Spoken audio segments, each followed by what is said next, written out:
Portal for Azeroth cinematics, expanding the narrative.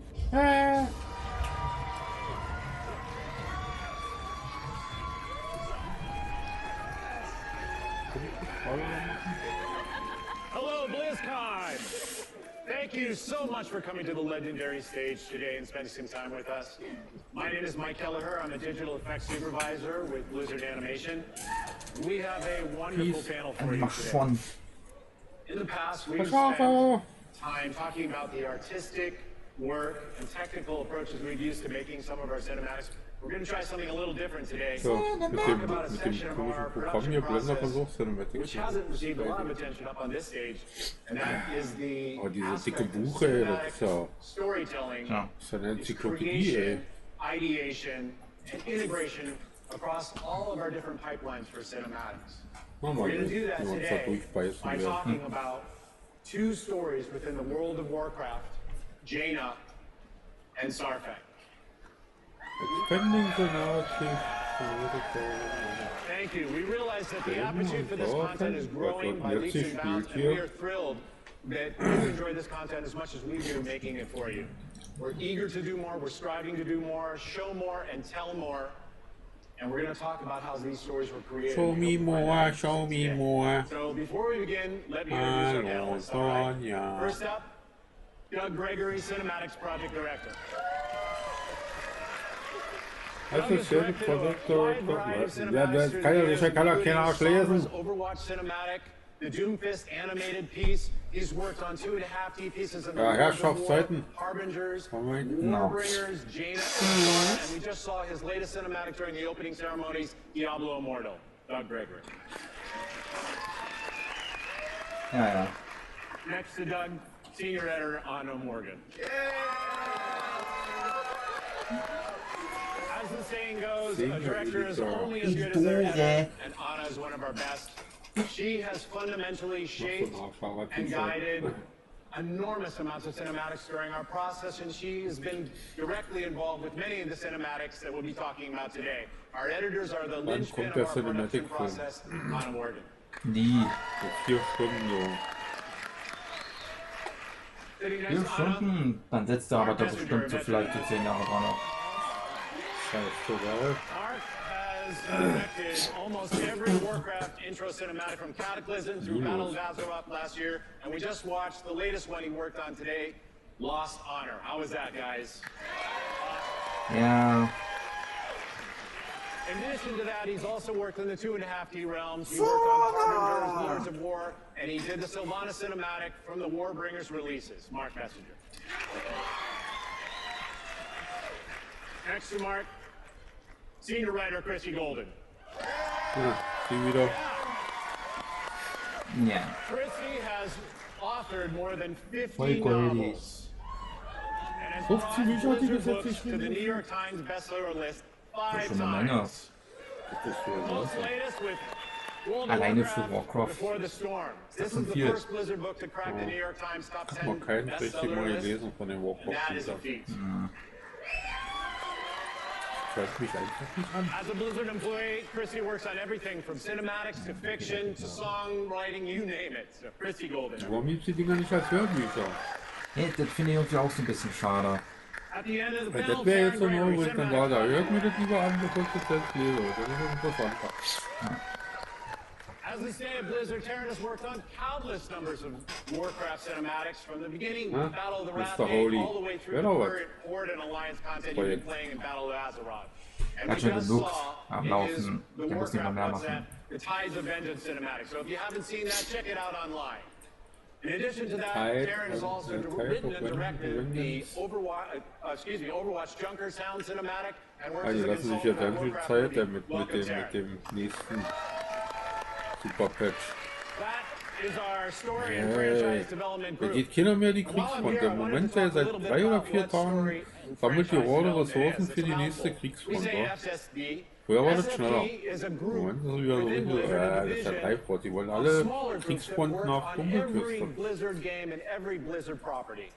We are a bunch of Holy artists who work on shit. endeavors of all sorts, from comic books to statues, from concept art to posters. We produce gameplay videos, trailers, Verschwinde, Guldan. toys, apparel, and cinematics. And that's what we're here to talk about today. From animation to sound to localization, SFT is dedicated to enriching Blizzard worlds and experiences. So while we're here, let's get started with our panel. So we're here to talk about story content in Battle of Azeroth, but before we can move forward with that content, we have to kind of talk about where we came from. And that, of course, was World of Warcraft Legion. Getting from Legion to Battle of Azeroth in itself provided some very serious challenges. And it felt the Terran's group to sort of attack those challenges. Terran. Hello, Blizzcon. Did you all, you enjoy Legion? Legion was a phenomenal expansion to work on. Had some great, really high story moments that played out through the course of its expansion time. And as we know, we kept on trying to raise the bar, and really hit that next level note. And we think that Legion really ended on a high note. Like cosmically high note. As you can see with Sargeras, the Dark Titan. Hey, Sargeras ist das Schwertchen. Ich bin Asgards Untergang. Jedes Mal genau so. Frag mich, wer hat von wem hier, bitteschön? Den müsstest du eigentlich so synchronisieren. Das Ding mit dem Schwert und dann diesen Ton dazu. Ich bin Asgards Untergang.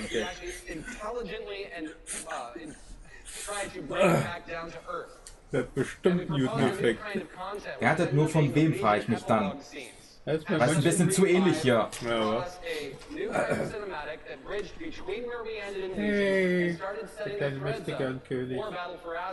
Ja, der erstmal noch erwachsen werden muss im Geiste. Ja. Guck mal, da hinten mit seiner Häuptlingsmaske, der gefällt mir.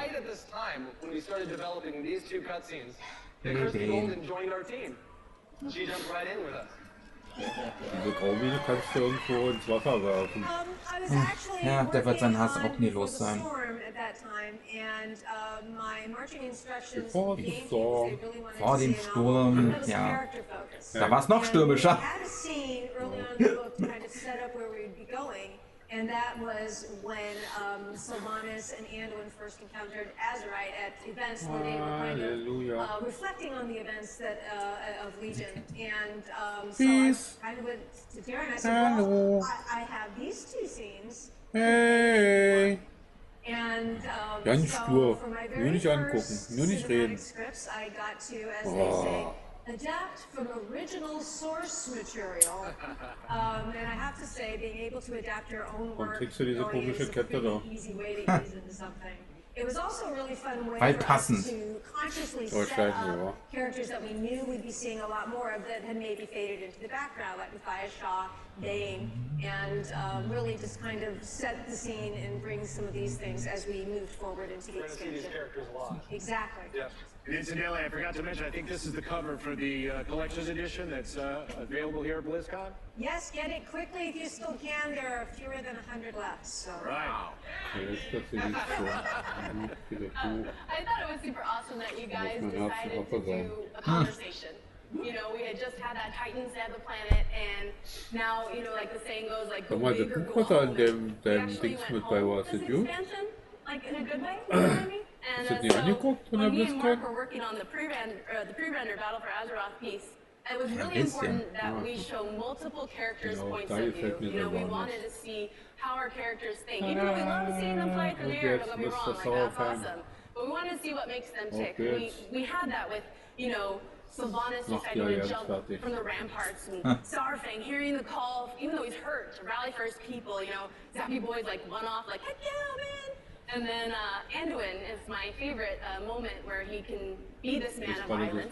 It's in him to do that, but he chooses to be a healer. And I think that's kind of where we der all große started to Priester. really dive deep into these Und dann characters. auch das machen, wofür er wirklich was Well, I kann. mean, to your point, Nicht you know, versuchen, back to the sword irgendwie and the planet Politik zu thing, betreiben. right? Where were we going to go? And I think as a group, we all felt like we should turn inward and really Eigentlich ist das für die inspect Firma these noch zu characters jung. on a deeper level. Ja, You was know, I willst du think machen? we Wie willst du bitte schön den Posten übergeben?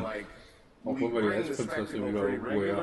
Da beginnt das große Chaos, wa? Also ich glaube kaum, dass es da wirklich jemanden gibt, der wirklich der König sein könnte noch. And actually, Doug, I feel like with your 2.5 pieces that you've done over the years, that you've Kein Wunder, wenn es im Chaos versinkt, dann of some of that deeper character excavation. You know. I guess there's some truth to that. I mean, Laurel Austin, the artist that I worked with on the Burdens of Shahau, and she's worked on most of the other shorts that I've actually done in the 2.5D realm. I think it's a medium that kind of naturally speaks to emotion, right? It's not a medium that I can do massive spectacle in. I can't blow a lot of stuff up very easily. I can't have huge battles, but I can give you lots of close-ups, and I can try and really push you into the mind of whoever we're exploring. So whether it be Shao or building into the Lords of War stuff for Warlords of Draenor, when we really needed to kind of get some backstory on all those warlords, and then getting to do a deep dive on Gul'dan. You know, nothing could be better than actually spending some time with a character that you probably despise, but hopefully get some insight into and hopefully start to root for. So I think it's a natural medium to do a deep dive with, and I think the challenge for us was going to be where would we go with you guys down this new path for Battle for Azeroth. One thing about the three mediums that we're discussing today is that each one of these were not developed in one place in Blizzard. In fact, over the years, all these different ways of making cinematics each grew up in a different place in the company.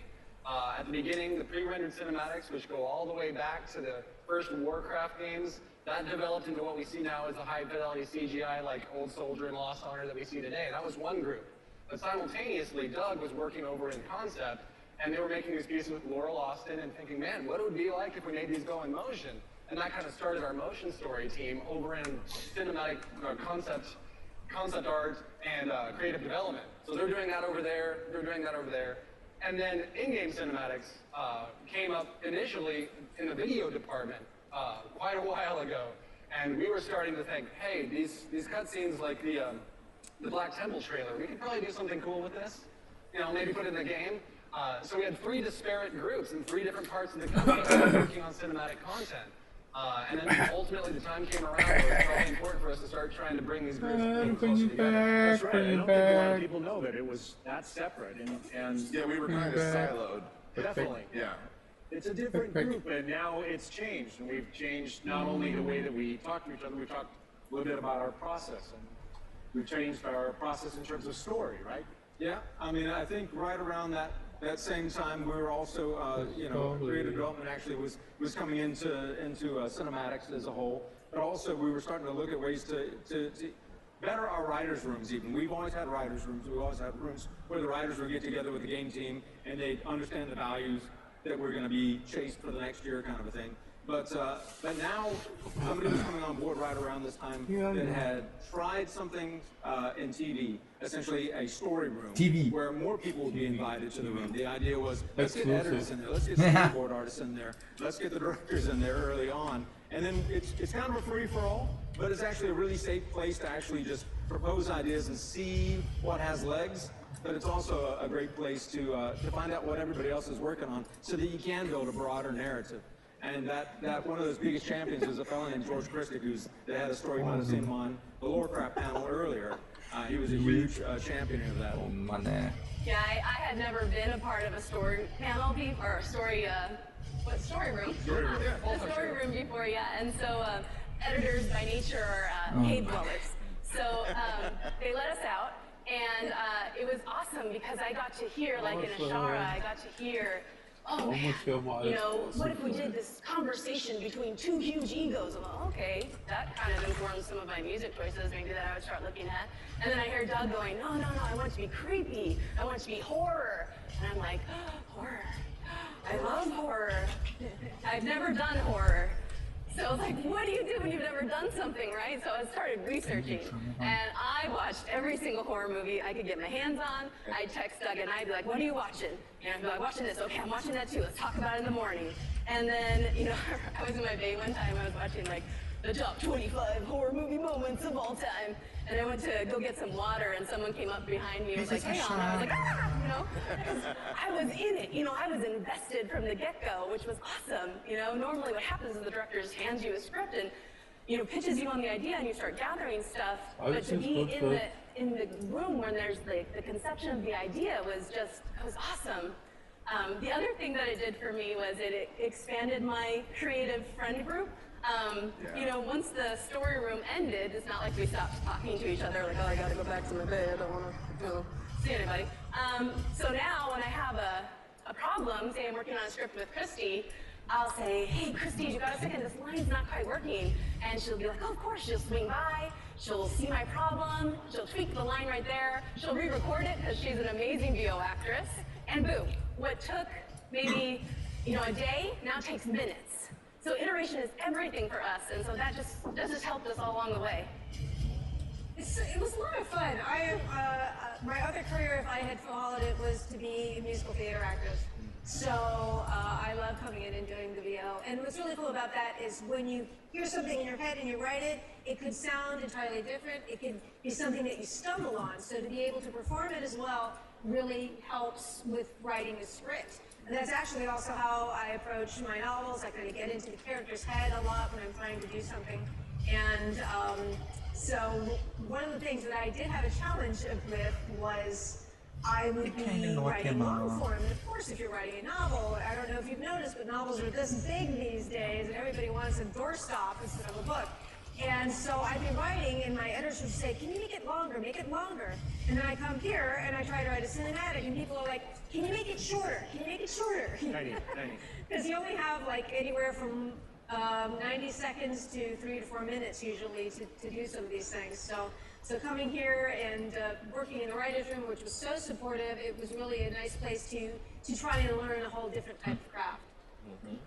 That's right, and we can see some of the examples of some of the early scripts of Lost Honor actually up here right now. But that's a little bit about our process. I want to talk because we also took some chances on not just the process, but kind of the mediums that we were choosing as well. We've used 2.5D to tell stories, deep stories, but let's talk a little bit about Jaina. Jaina was a song. How did that come to be, a song? Ooh, all right. So I mentioned earlier, you know, when we got into these writers' rooms, and we talked about the kind of things that we can do in push, you know, and we wanted to get back to the kind of the heart of the character. Alex Afrasiabi from the World of Warcraft team came over to us and basically said, hey, we've got this kind of big character. She's been around for a long time. She's seen a lot. She's done a lot. But I kind of need to take her from A to B before we launch the game. She's kind of been a bystander. She's seen a lot of things and done a lot of things, but has kind of taken a sidecar, you know, in some of these instances. So, but by the time we get to Battle of Azeroth, she has to be a straight shot. She has to go from being Jean Grey in the X-Men to Phoenix, you know, just hitting the ground running. So in the process of trying to really onboard as much information as I could about Jaina, I knew some things about her, but I didn't know everything. I started talking to Taryn. Taryn gave me some insight and stuff, and that weekend I went home and I was like, all right, man, how do you take, you know, 20 years of history and do that justice in any way, shape, or form? How do you compress it down to 3 minutes? And that was terrifying. So as the weekend went on, I just started thinking about, well, what can you do to make people feel emotional in 3 minutes? It feels super daunting. And I started thinking about the idea of, is there anything to a song?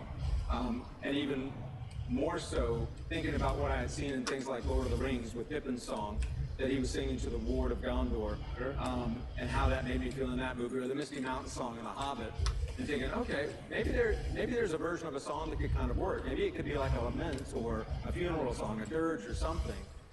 So that Monday, that's when we kind of had our writer room kickoff, the story room idea. And you go into this room and it's about 20 people that I've not sat in a room with before. And this is a safe space for sure, but it's my first test, my first swing at bat here. And everybody's still on their kind of first cup of coffee kind of thing, and nobody's saying anything. So they're like, you know, what you got? What you got for Jan? I'm like, well, hey guys, thinking about a dirge. Dirge. Dirge. And that's the exact reaction I got. It was just silence. A dirge. That just it floats off the tongue. So crickets. Luckily for me, like a second later, that fellow George Christic I mentioned earlier, they had a story. He was a little late to the meeting. He came bounding in and was like, hey guys, what did I miss? And it's still be quiet, you know. I'm like, all right. Hey George, I pitched a dirge.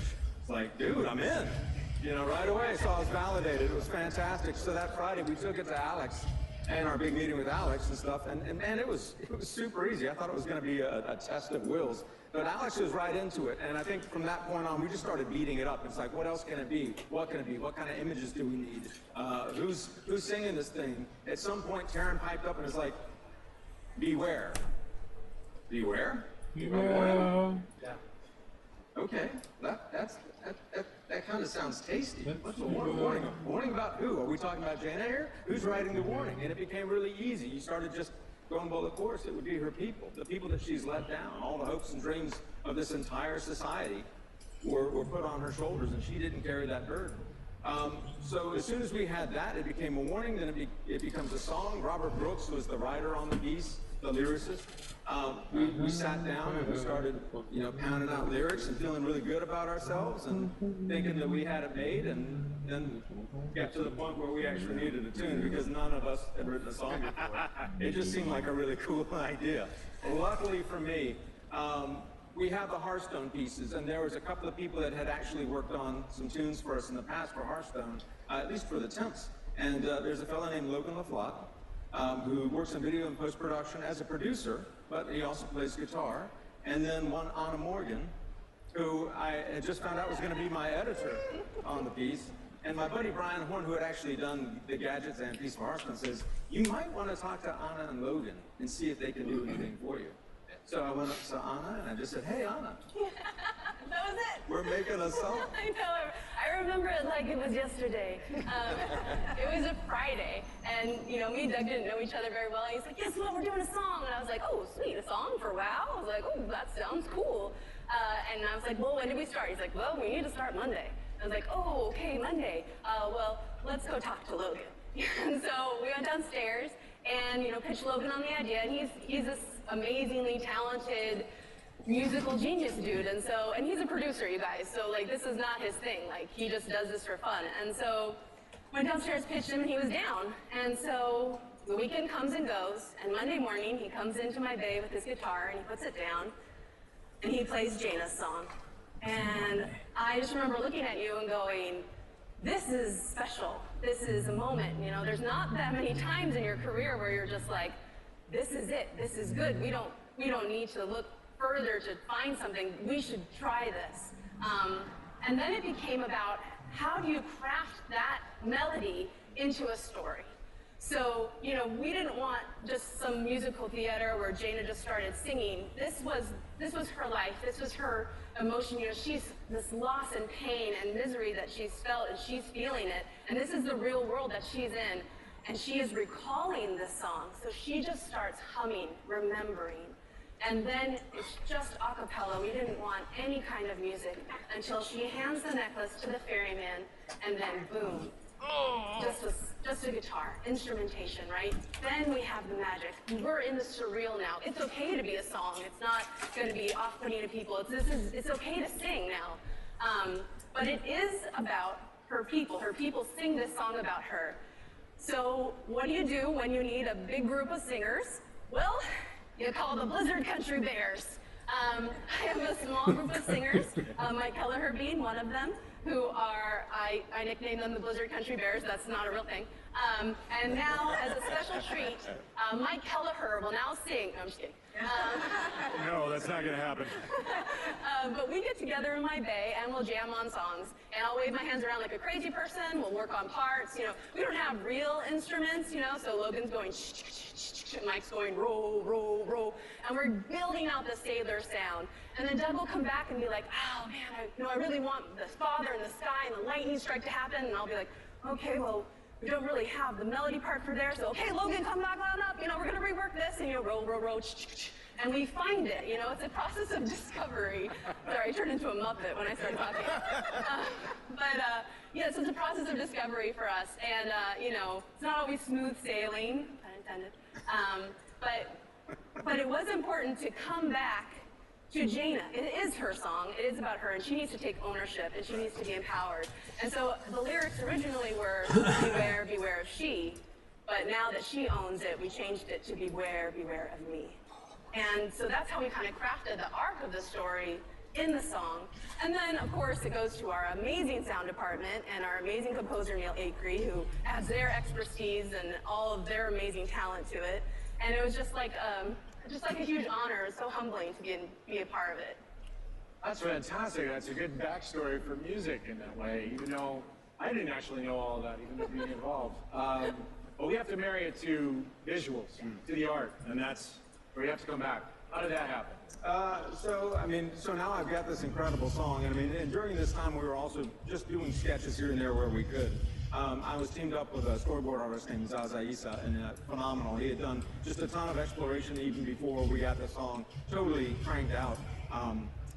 But we knew we needed the art to kind of do what the song was doing, which is this idea of her confronting her past slowly throughout the song and taking ownership of each sort of stage.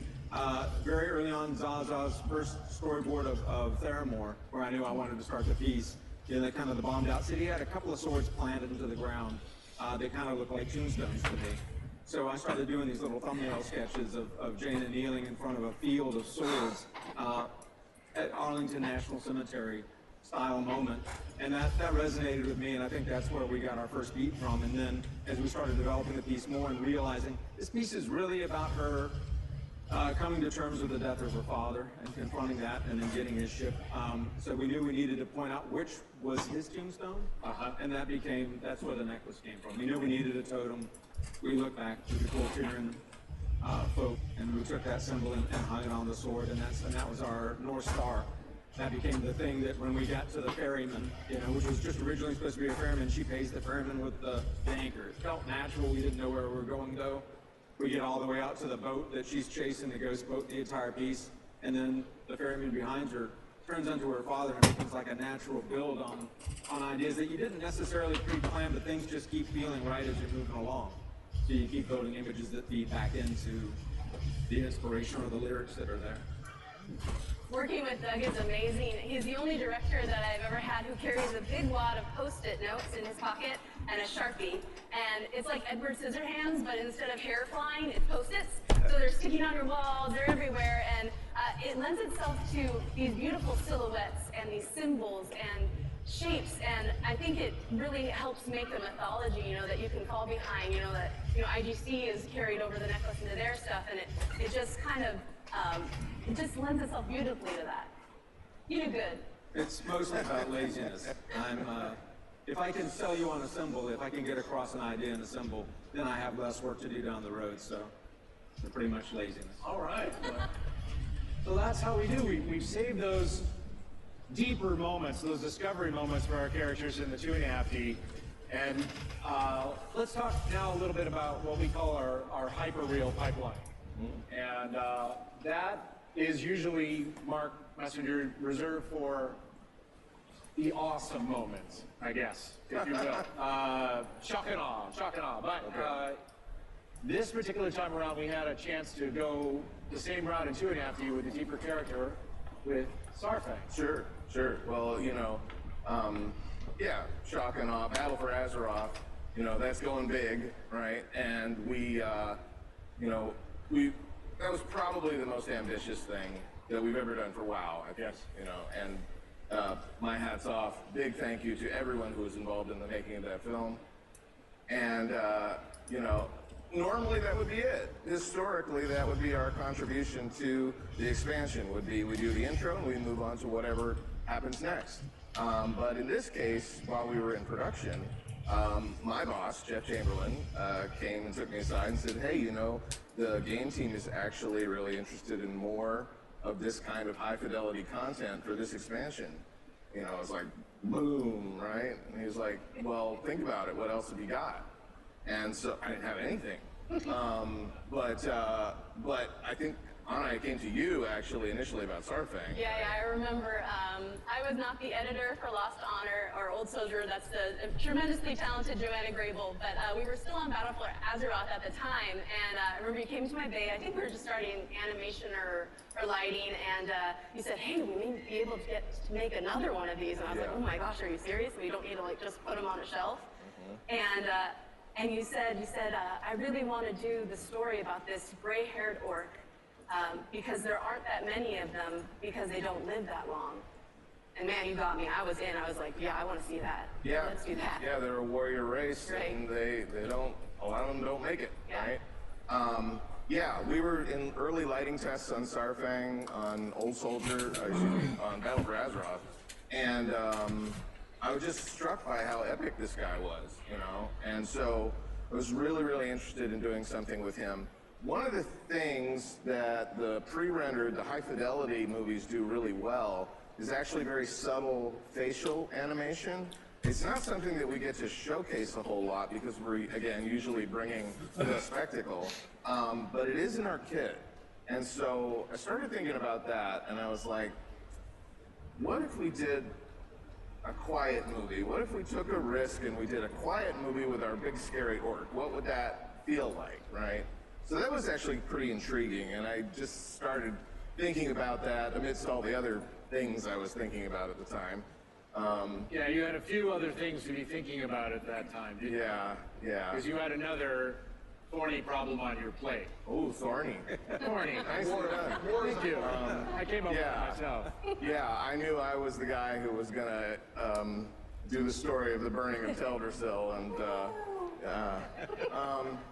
but no, seriously, I mean, I was super passionate about that project because I felt like I had to find a way that I could get behind it, that we all could really get behind a telling of this story, which, you know, obviously, no matter what we did, some people were going to be very unhappy about that act, you know, but it was critical to the meta-narrative of the game that this be told.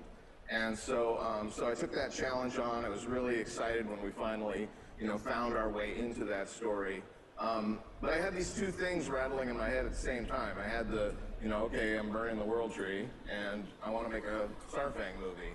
And they just kind of collided at one point, and the question emerged, well, how's Sarfang going to feel about the burning of the world tree? Not very good, right? I mean, he's going to be enraged. It's going to be an affront to his honor. And when I realized that, it was almost like Sarfang stood up and said, I will tell you what I would do, and you will write it down. You know, because we knew enough about this guy that he started, you know, to inform our choices. You know, everything from him being a veteran of all the wars and all the, you know, the loved ones that he's lost in his life, and the whole idea of the warrior's death as a value in that culture. It just, all of that information really organically directed us through this process of discovery in making that film. And in fact, well, you know, one of the greatest discoveries of that film was that the perfect sidekick for Sarfang had been standing right next to him at the Battle of Lordaeron, our Zappy boy. He was right there. So excited that the community has embraced this guy. You know, we had to keep our mouths shut for a really long time, you know, and we're like, oh my God, they like him already, and we haven't even shown this yet. You know, I think Zekhan has become kind of the perfect sidekick slash foil slash foster son, you know, for Sarfang. And I think he's also come to embody in many ways what is best in the Horde. So, you know, tremendously exciting stuff. Honestly, I feel like Old Soldier is the thing that I've been most thrilled to work on at Blizzard, up until today with the release of Lost Honor, which I'm super excited about, you know, the reaction to that today. Anduin, you know, this is a guy who's really coming into his own, right? I mean, you know, at the Battle of Lordaeron, he's like casting down his father's sword and choosing to, you know, heal instead of fight, you know, and he's choosing his own path, becoming his own kind of king. And here in Lost Honor, we see him doing it. He's making some pretty big choices opening that door, you know. So, just again, a lot of new that in Battle for Azeroth, cinematically speaking, you know. Not just in the stories that we're telling, but in the way we're developing the stories, right? We've got this new thing. What do we call the new thing? Story Strike Force! Do we really call it Strike Force? Okay, Strike Force. It's a team, it's a story team. But it's kind of a microcosm of the bigger writer's room that these guys have been talking about. And the purpose of it is more inclusivity of points of view. The way we used to do it, actually, oh, there's a picture of the little group. You know, the way we used to do it, actually, is, you know, we'd have a storyboard artist, we'd have the director, we'd have the editor, and we'd labor to do an entire edit in drawing form. And we'd redo that until everybody was really excited about it and we would go and make the movie. It is a labor-intensive process to go through all those drawings, and it can take months sometimes to get to a result that everyone is excited about. With this new approach that we started on Old Soldier and did on Lost Honor and the stuff that I'm doing now, and what we do is we get together twice a day, and it's a little group, but it's an inclusive group. We've got the director, the writer, the editor, the storyboard artist, the previs artist, the art director's welcome, the producer's welcome, the FX supervisor, and we meet like at 5:30 in the afternoon in the editor's bay, right? And we look at the current state of the cut as a group. And the idea is every voice matters in that group. We all have worked together a long time now, enough that we have a level of trust, you know? And so the idea is for everybody to, you know, mix it up and talk about, you know, well, what's working, what's not. Well, I don't really believe this moment. I don't believe anybody says that. Well, what do you think we should do about it? And we'll discuss this. Sometimes have very spirited debates about it. But by the end of that session, we go away with assignments. It's like, okay, storyboards tomorrow, just for fun, weil Spaß macht. Ist der Geier. Wer sagt denn nö? Camera around noon, meet me out in the field of honor, and we'll go shoot some video for close-ups of this and this and this. It's like a hybrid now, where whatever medium we need to make it work, we do it. And then we'll get that information to the editor in the afternoon. Editor will spend some time on it. We'll meet again at 5:30, and we rinse and repeat this process. Couple of great things come out of that. The first thing is that what used to take potentially months is now from a production standpoint. Das wäre jetzt ein bisschen viel, oder nicht? Weil das ist mir schon klar, dass das noch ein Geld mehr ist. Everyone is more invested emotionally and is more creatively satisfied by being part of that process. And because we have different people coming at it from different perspectives and points of view, we shake that story tree harder, and it just makes the movie better. Also es gibt entweder jetzt hier Schogetten mit Latte Macchiato oder mit Fracatella oder es gibt Rittersport-Knusperkeks oder Brownies oder Traubennuss, Halbbitter, Edelbitter, Marzipan, Kakaomus und Kaffeesplitter. Junge, chill doch! Und jede Tafel 54 Cent. Das war heute.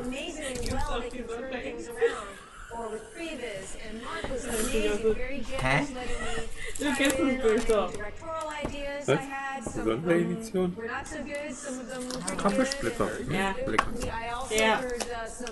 Blut. Ich dachte, Frauenspeck. Ach so. Was ist denn das hier, Molly? Ja, hab ich mal gefunden, ich dachte, so perfekt, das passt so gut. Aber Da gibt es so einige von den Dingern, das ist so gut. Ich find's nehmen. oh, das ist doch klar. Nom nom. Kennst du nichts?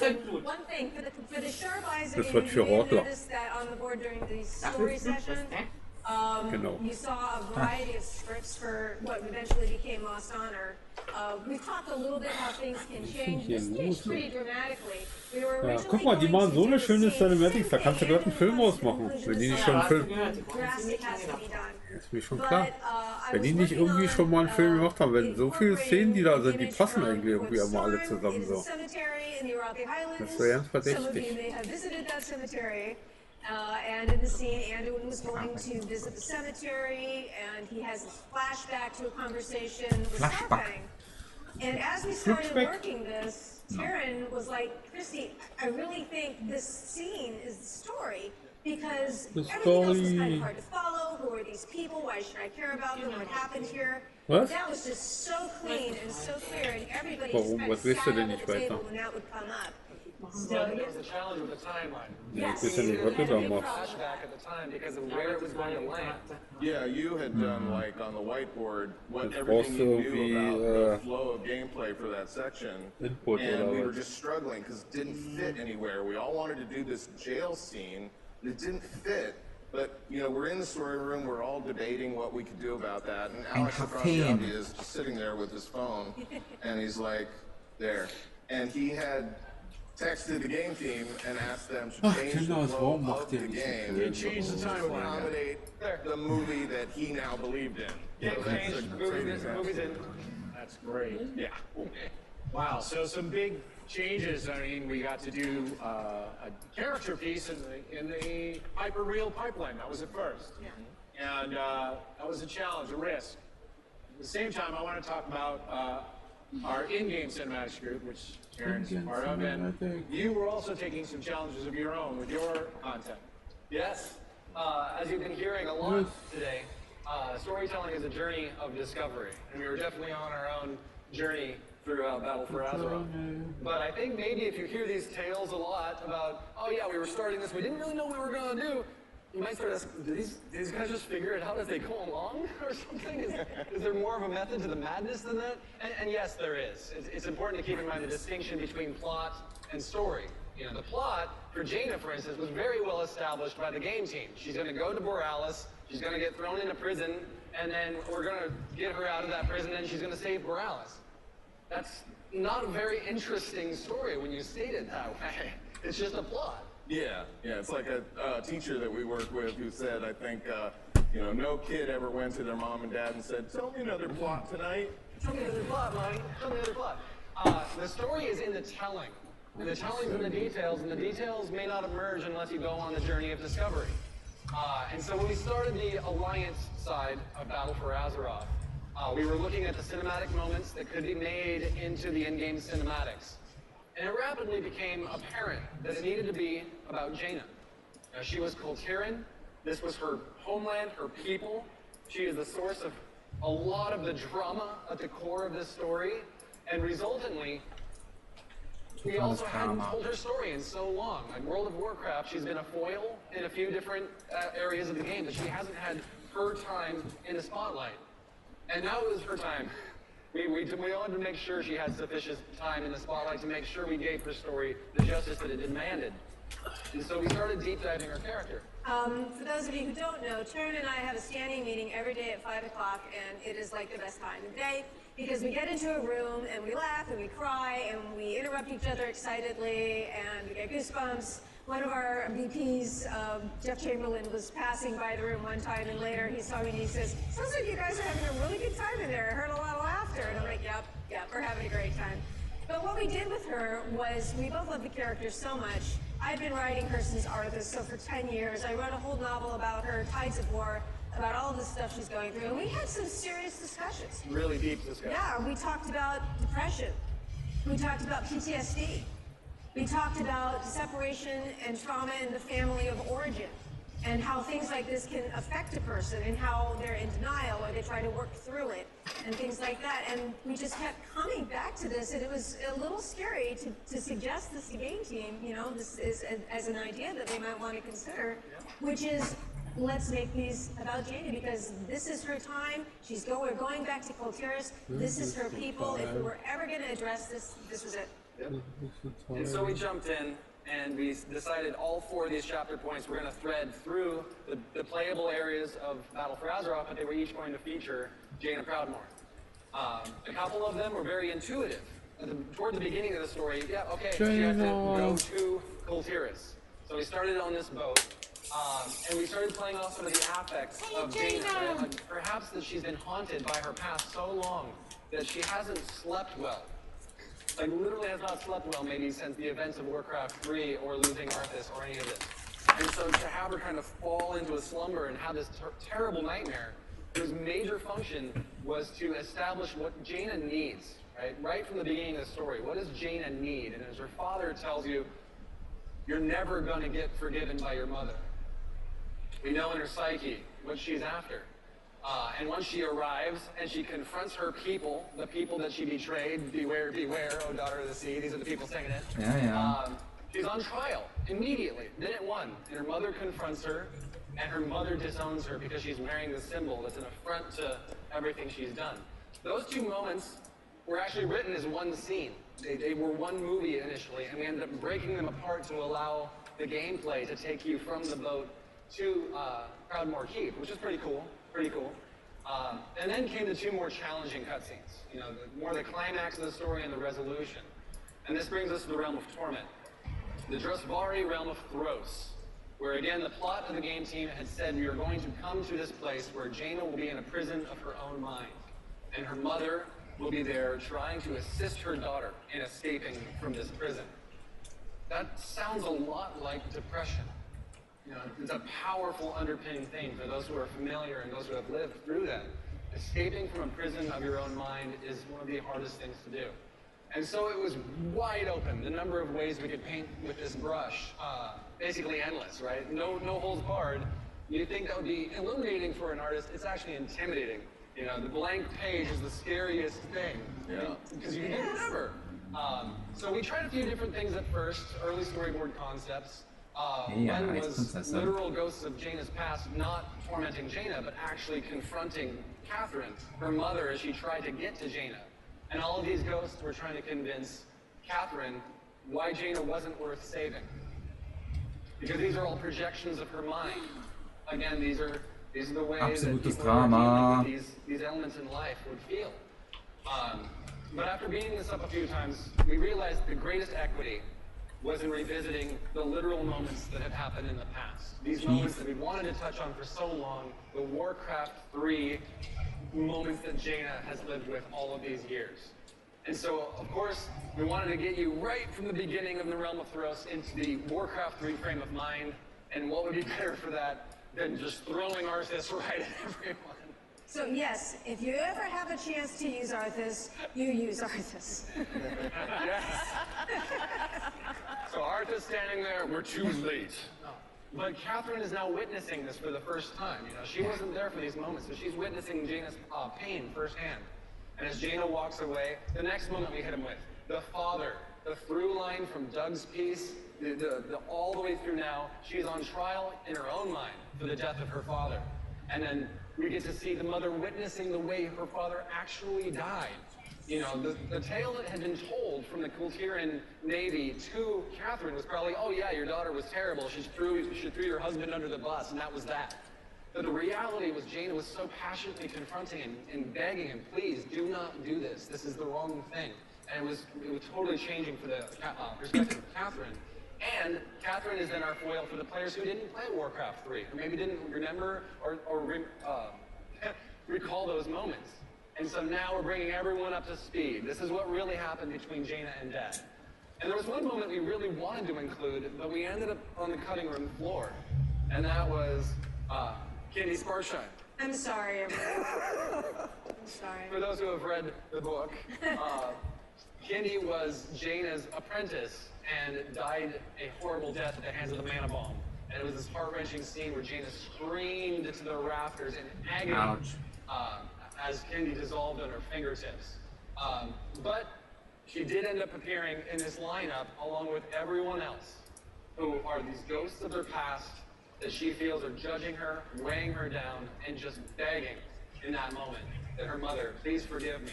And instead, Mother says, you must forgive yourself. For that is the only way to escape this mental prison. And if you told us 10 years ago that we'd have a Warcraft cinematic ending with a mother and daughter hugging each other as a climax, probably would not have believed me, but we pulled it off. So with that, there was one more movie that Jaina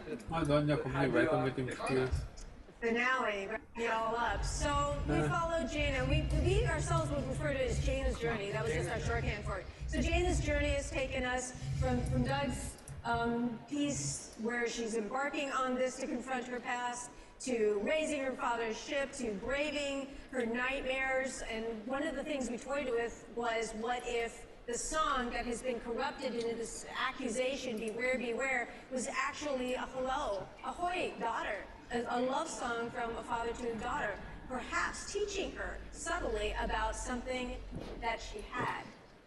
And so we latched onto that, we kind of carried that through, And we come to the climax, and you know, as Taryn said, we knew what she was going to do, but how was she going to do it? Well, here we go. Do we go with the big spectacle? Do we have the freezing of the ocean? Do we have, you know, a giant tidal wave? Do we have all this big stuff, storms, whatever?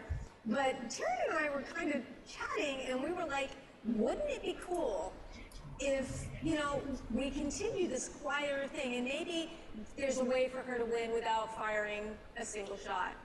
And we got that kind of felt meaningful. Yeah, it felt really meaningful, and we actually really started to suss it out, and I kind of dug my feet in, and I said, you know, let's look at her journey. She was a proponent of peace. And then she had this terrible thing happen to her, and she became a warmonger, and now she's at peace with herself. She has dropped anchor at her home. She has come home. She has settled in. She is reunited with her mother. She has, you know, now she's going to win the love of her people by saving them. And I said, what if this was accomplished without firing a single shot? What if no life was lost, and yet it was a decisive victory? The exact opposite. Exactly. And now, see, that would be the true fitting end of Jaina's journey. And I have to give a shout out to our amazing animation team, because they deserve every single shout out I can possibly give them. Amen. They are fantastic. They work magic. You know, I just give them words on a page, everybody goes away and does their magic, and then there's this. And to this day, when I see those ships, I'm gonna tear up, seriously. When those ships come out of that cloud, and just there's nothing, and then there they are. And again, they too have come home. They've not just come to the rescue, they've come home. And there's Jaina. And she is full in her power, and she is going from a place of strength and peace. And she is tapping into not her own magic, but the magic of her blood, the magic of her heritage, the magic of cultures, magic of this, which you can get a gift shop from YouTube, can be Lord Admiral. But it really was. It was this beautiful defining moment, and it was so powerful that this quiet moment that we kind of pushed for is now forever embodied in our image of Jaina, as you can see on the floor in that beautiful statue where she's holding aloft the symbol of her people. That's right. She's in, I believe she's in front of Hall C, and she's holding the necklace. So. It's a very profound moment. Good discovery. That definitely seems like a theme of our panel.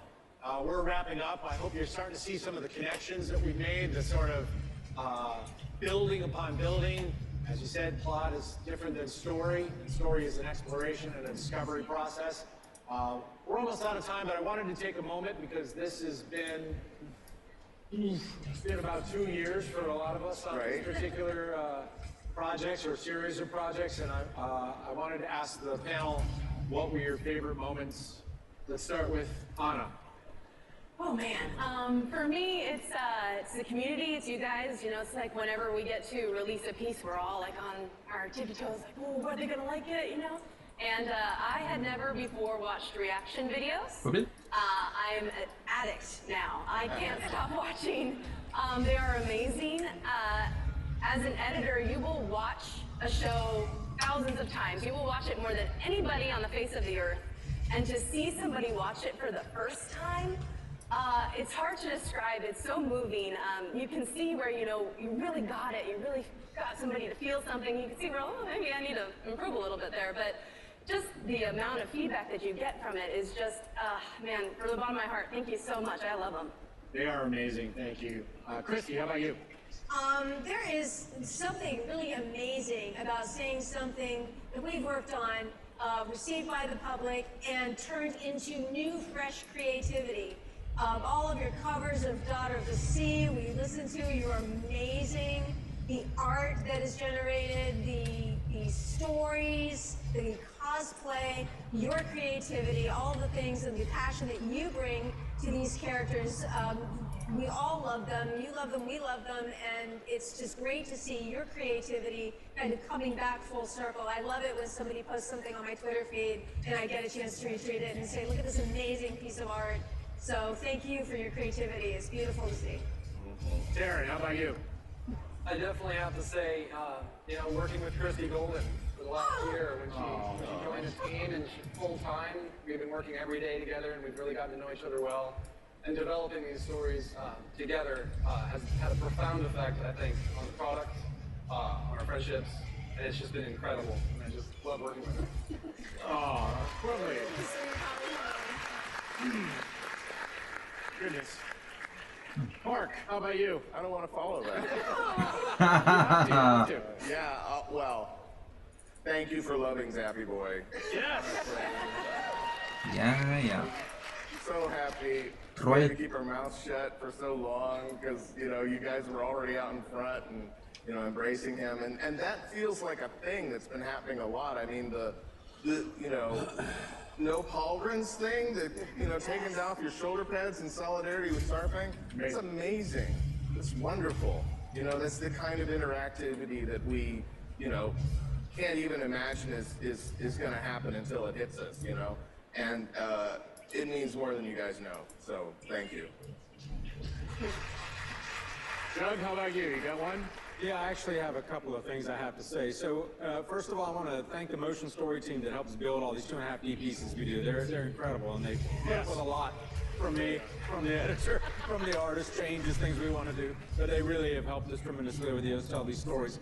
And then there's also the localization team. So these 2.5D pieces get translated, well, all our pieces get translated into like 10, 13 different languages. And Pablo Lloreda, who is the producer on our localization team, actually recently pointed out one that came from Russia, where that localization team actually built the piece with Russian sailors actually singing the chorus. Wow. And that was amazing. Like, just to hear actual sailors do this piece, every single language adds a different intonation and a different spirit to the song, but it personalizes it in a way that it's amazing to me. And then on top of that, just today, if you guys happen to be here for the voiceover stage, you actually got to see at the very end, Laura Lively came by and actually sang the piece here on the stage. With Logan. Yes. With Logan. Yeah. Yes. And how many people saw that? Yeah. So that was crazy to me. Andrea Toyas, our voiceover director, put that together, and that for me was one of the biggest memories now for my entire career at Blizzard. That was fantastic. Well, if you haven't seen it, I hope you guys can catch it on virtual ticket for sure. That definitely wraps up our panel. Thank you so much. It's been lovely. Thank you. We are story and franchise development. We do not have time for a Q&A today, but I'm going to point to it. Right on the edge of that screen or that curtain right there is a meet and greet area where you can, after the panel, come and meet the panelists, ask them your questions, talk to them individually.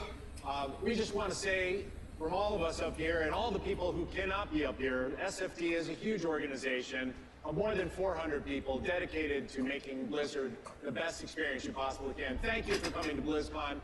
Thank you for spending so much time with us today. We really appreciate it. We feed off you guys. Thank you and have a wonderful BlizzCon 2018.